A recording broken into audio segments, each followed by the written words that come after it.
ഇളയ ദളപതി വിജയ് ഫാനാണ് ഈ ചെറുപ്പക്കാരൻ. സ്വദേശം ആന്ധ്രാപ്രദേശിലെ നെല്ലൂർ ജില്ല.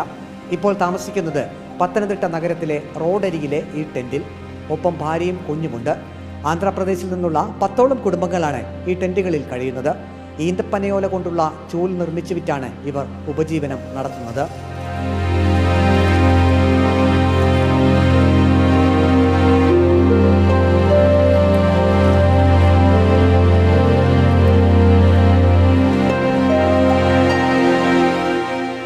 മെയ് 13-നാണ് ആന്ധ്രാപ്രദേശിൽ ലോക്സഭാ തെരഞ്ഞെടുപ്പ്.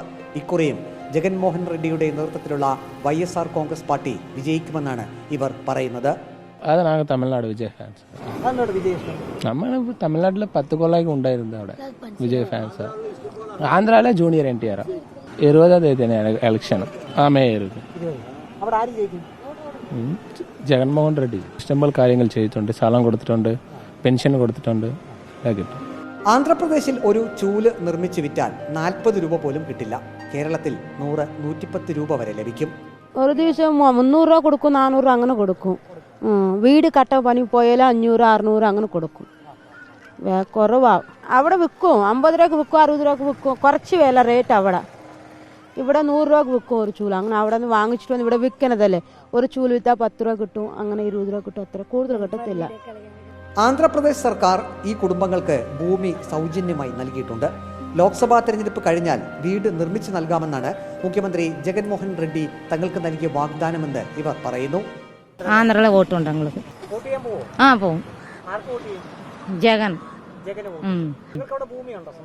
ഇല്ല ഇല്ല, നമ്മൾക്കില്ല, വേറെ ആളെ കൊണ്ട്. അല്ല, ഒന്നില്ല. ചേച്ചിന്റെ വീടുണ്ട് അവിടെ, അവിടെ പോവും. അത്ര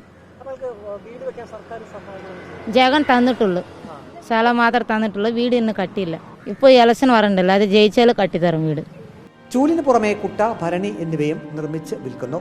വർഷത്തിൽ 2 മാസത്തോളം ഇവർ കേരളത്തിലായിരിക്കും. ആന്ധ്രാപ്രദേശിൽ ഒരു ദിവസം പരമാവധി കൂലി 300 രൂപ മാത്രമാണ്. കേരളത്തിൽ അതിൻ്റെ ഇരട്ടിയിലധികം കിട്ടും. മെയ് 13-നാണ് ആന്ധ്രാപ്രദേശിൽ ലോക്സഭാ തെരഞ്ഞെടുപ്പ്. വോട്ട് ചെയ്യാൻ നാട്ടിലേക്ക് പോകാനുള്ള ഒരുക്കത്തിലാണ് ഈ കുടുംബങ്ങൾ.